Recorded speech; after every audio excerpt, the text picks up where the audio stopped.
নমস্কার বন্ধুরা, রিমঝিম রান্না ডায়েরিতে আপনাদের সবাইকে জানাচ্ছি স্বাগত। রোজ একই রকমের রেসিপি খেয়ে বোর হয়ে গেলে একবার এই রেসিপিটি ট্রাই করে দেখুন। এতটাই টেস্ট হয় রেসিপিটি, একবার বানালে আবারও বানানোর অনুরোধ আসবে। আর এই রেসিপিটি বানানো ভীষণ সহজ, বাড়িতে থাকা কয়েকটা জিনিস দিয়েই দারুণ সুস্বাদু একটি টিফিন রেসিপি তৈরি হয়ে যাবে। সকাল হোক সন্ধেবেলা যে কোনো সময় বানিয়ে নিয়ে খেতে পারবেন। তাহলে চলুন দেখে নিই। আজকের এই রেসিপি তৈরি করার জন্য প্রথমে এদিকে নিয়ে নিচ্ছি 1 কাপ পরিমাণ চিড়া। এই চিড়াটাকে খুব ভালো করে ধুয়ে পরিষ্কার করে নিতে হবে। চিড়াটা ধুয়ে এদিকে একটি মিক্সি জার নিলাম। এই মিক্সি জারে এই চিড়াটাকে দিয়ে নিচ্ছি।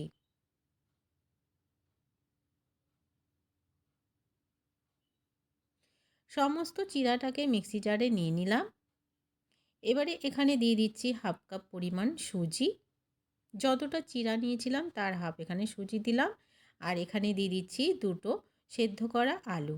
আর দিয়ে দিচ্ছি পরিমাণ মতো জল। দিয়ে মিক্সিটা ঘুরিয়ে একটি স্মুথ পেস্ট রেডি করে নিচ্ছি। পেস্টটা তৈরি করে নিলাম, তো দেখুন খুব ভালোভাবেই পেস্টটা তৈরি হয়ে গেছে। ঠিক এরকম পেস্ট তৈরি করে নিতে হবে। এদিকে একটি পাত্রে সমস্ত পেস্টটাকে নিয়ে নিচ্ছি। তো বন্ধুরা, এখানে কিন্তু কোনো রকম আর জল দেওয়ার প্রয়োজন নেই। ঠিক এই রকম একটা ঘনত্বের পেস্টটা তৈরি করে নিতে হবে।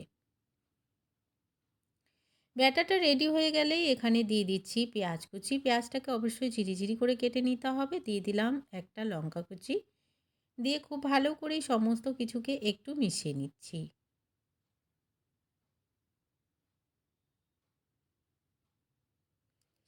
এখানে দিয়ে দিচ্ছি পরিমাণ মতো লবণ, হাফ চামচ পরিমাণ হলুদের গুঁড়ো, আর দিয়ে দিচ্ছি 1 চামচ পরিমাণ চিলি ফ্লেক্স।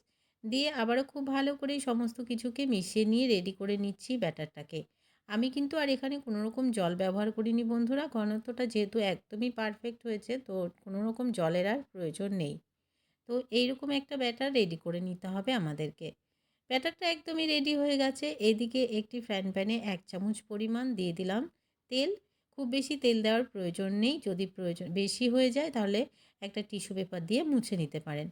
এবারে যে ব্যাটারটা রেডি করে রেখেছিলাম, চামচের সাহায্যে কিছুটা ব্যাটার এখানে দিয়ে একটু ছড়িয়ে দিচ্ছি আর একটা প্যানকেকের মতো তৈরি করে নিচ্ছি। যখন দেখবেন দুপাশটা একটু লাল লাল হয়ে গেছে, তো উল্টে দেব।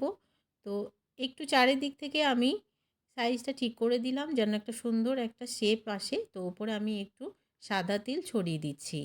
খেতে ভীষণ ভালো হয়। সাদা তিলটাও খাওয়া খুবই ভালো। তো থাকলে থাকলে দেবেন, না থাকলে নাও দিতে পারেন, কোনো অসুবিধা নেই।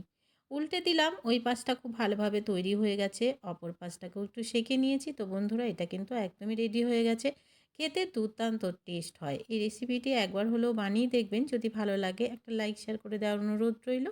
নতুন বন্ধু আমার চ্যানেলে নতুন এসে থাকলে চ্যানেলটিকে সাবস্ক্রাইব করে পাশে থাকা বেল আইকনটাকে প্রেস করে অল বাটনে ক্লিক করে রাখার অনুরোধ রইল। আজকের রেসিপিটি কেমন লাগলো কমেন্টস বক্সে জানাতে কিন্তু ভুলবেন না। দেখা হচ্ছে পরবর্তী রেসিপিতে। ততক্ষণ পর্যন্ত সবাই ভালো থাকবেন, সুস্থ থাকবেন। টাটা।